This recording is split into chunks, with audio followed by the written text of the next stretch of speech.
Ex-gang member Walid Ali has lived in Brick Lane his whole life. The former United Kingdom Boxing Union champion joins us in the studio today to talk about his career. Welcome to the show, Walid. Thank you, Emdad Bhai. Thank you. Your boxing career, what age did you start? When did you pick up the gloves? I think probably age of 12. Age of 12. What made you go into the gym? Well, it's typical. I mean, late 80s, early 90s, time was very different. What do you mean by different, was it? Well, look, we used to go to Daintree School. Okay. And on the way to Daintree School, there used to be another school in Cheshire Street. And every time you used to pass through, either someone will trace you. So it's one of those things, either you learn to defend yourself or you get beaten up. So Right. me and a friend of mine, we went to many clubs just to learn. But those days were very different. There were a lot of good coaches, but they didn't really want to train you. I remember going to a lot of gyms. What they will do, you go in, it's your first day, there's a son jumping in the ring. And they'll put one of the best fighters in the ring. And they'll make sure you get good beaten up so you don't come back. But they're very nice to Right. you. Son, Okay. come back. It's an old trick. It's an old trick. Old trick. It's an old So you basically took boxing up as a form of self-defense in the early years? Initially, when I was very young, I really admired boxers. There's something about boxers that really triggered me. And something I really wanted to do. Something I wanted to be a champion from that age. Were there many young Bangladeshis like yourself When I boxing? started it, there were one or two who would go maybe once a week, once a month. There weren't any, not that I know, that went actually properly 4 times, 5 times. Right. And this is what you did? I mean, when I went there, we went there, I joined, initially I started kickboxing. Yes. Initially I started kickboxing a guy called Patrick Robert in Bethnal Green. Those days he used to charge $7.50 Per session? per session. That's a lot of money. That's a lot of money in those days, providing your family's in low income and everything. But we used to go there, but after a couple of years, I realized I wasn't progressing. Right. So I done a bit of research. You're the young man, what's going on? You're not progressive. Then I went to boxing. I looked Okay. for many club and ended up in Repton. Okay. Yeah. The famous Repton Club. Very famous Repton club. And how long did you spend there? All my life, I finished my amateur career there. Initially, due to injuries, the head coach, the famous MBE, Tony Burns. Yes, Tony Burns, legend. He said, Ali, you're bloody useless. You know, you keep getting injured. You know what? You're so good at human people communication. Be a coach. I said, look, Tony, I'm not interested in being a coach. I don't think I have that knowledge. He said, no, you're good at it, son. He said, look, jump in the ring. Jump. He said, let me see your ped work. So I knew all the ped work. Because you're good. So you got a job on Sunday.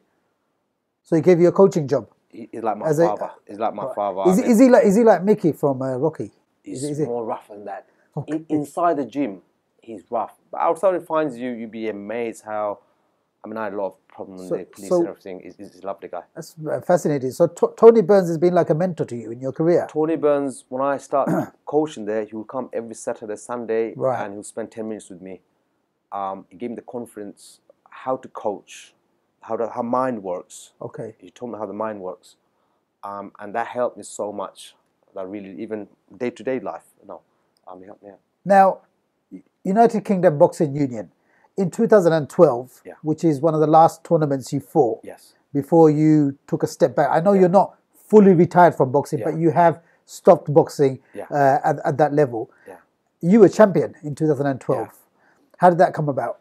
Well, thing is, to be honest with you, I stopped training 2009.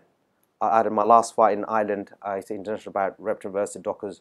I went there, fought there, come back, and I thought, you know what, I'm keep getting injured. Because I've already had injury problems. Right. Coming back to the beginning, what we said. You remember when I said when you go to the gym and they would say jump in. Yes. This is what happened. When I first started it, I fought this guy and damaged my ears, and that keep coming back. Anyway, right. But I was training a lot of boys, and the boys were fighting for the championship. I was bashing them up in the ring. I'm thinking, hold on a second. If I could bash them up in the ring, I think I should fight.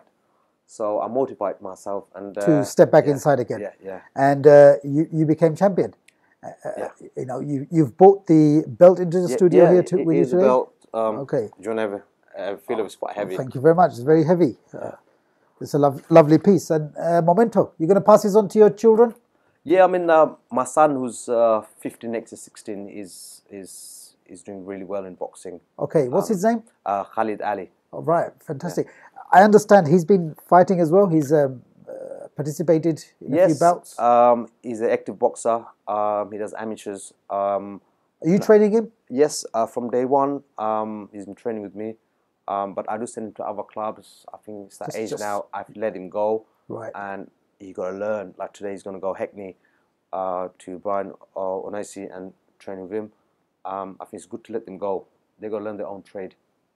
Right, Walid, growing up, how difficult was it living in an area like Brick Lane?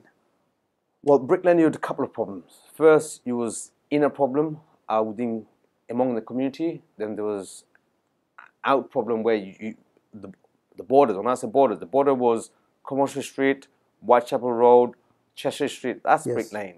Okay, you go out from there, you used to have a problem. I'm this to VMP in front of bagel shop. I'm this to it was rough time.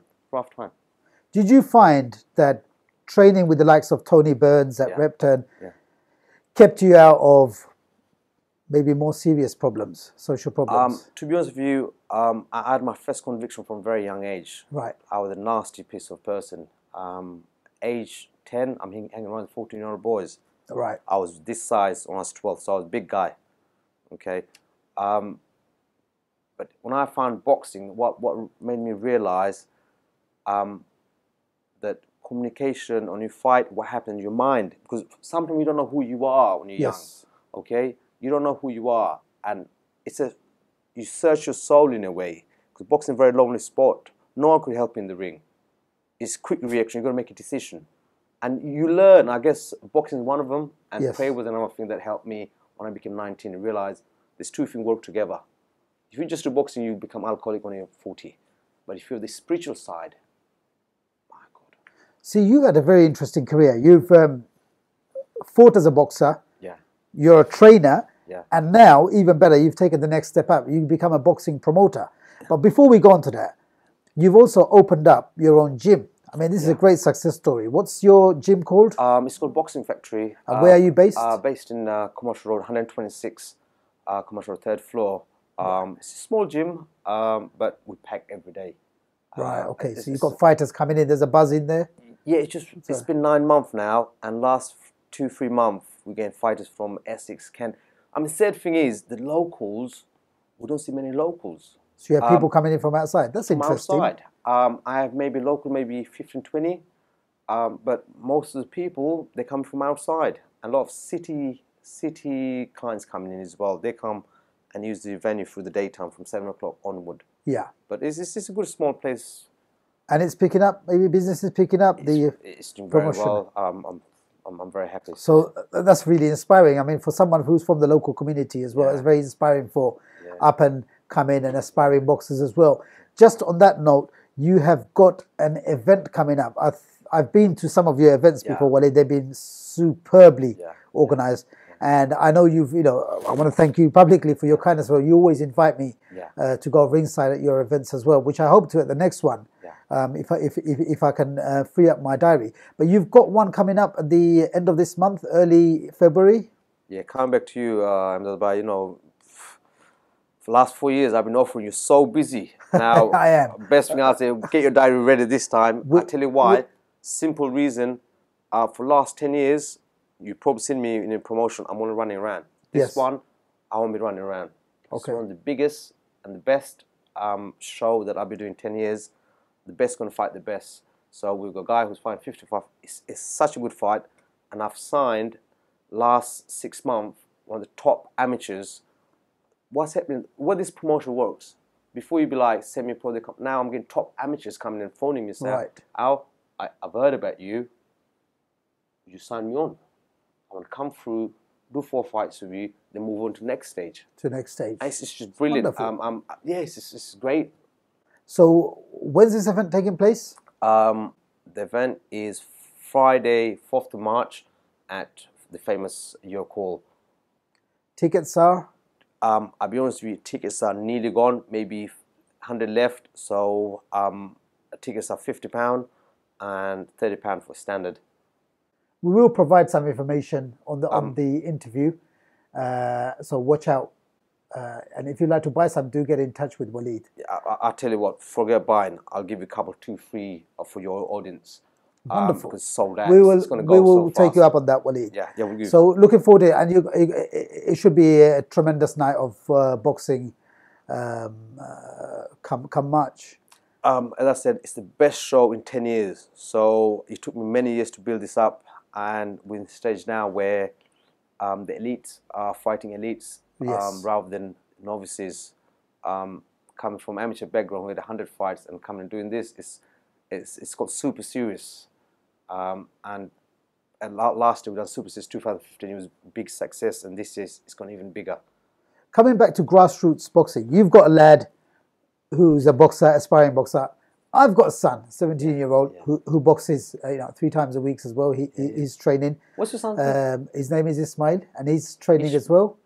And so, what advice do you have for youngsters who are picking up the glove and going into the gym and picking up, assigning themselves to trainers? What's the best piece of advice that you can give them? Look, I think the key thing is when the child reach puberty, they change. Okay, they change, and they search for the soul, who they are. And it's very important that I said the prayer side is one, the spiritual side, and physically it's very important. So if they do any kind of, forget boxing, they do any kind of training, contact sport, that brings another side to it. And to be a boxer, I would say, look, focus on a study. The key I've learned from the masters, they all told me, study well, that'll give you knowledge, and boxing as a secondary. Okay, you combine together and you go very far. Okay. Last question for you. Yeah. Who was your favorite ever boxer and why? For me, there's 3 of them. Okay. You'd be surprised what this is. You'd be saying, okay. For me, Joe Kawasaki from Wales is the best boxer ever. That's my personal view. Because the guy throws, he was undefeated, middleweight, super middleweight, lightweight. It was, he beat Roy Jones, Ben Hopkins. He's not the best boxer. He throws, you throw 1, he throws 20. His father was his coach. His father never had a fight. But that's a come back to the knowledge. What my coach told me, he said, look, it's not the coach who teaches. The boxer makes the coach. So a lot of the coaches nowadays, they will say, no, no. The boxer makes the coach. If the boxer is committed, the coach is committed, their team, and they go very far. Walid, it's been great talking to you. Right. Thank you for watching The Sports Show.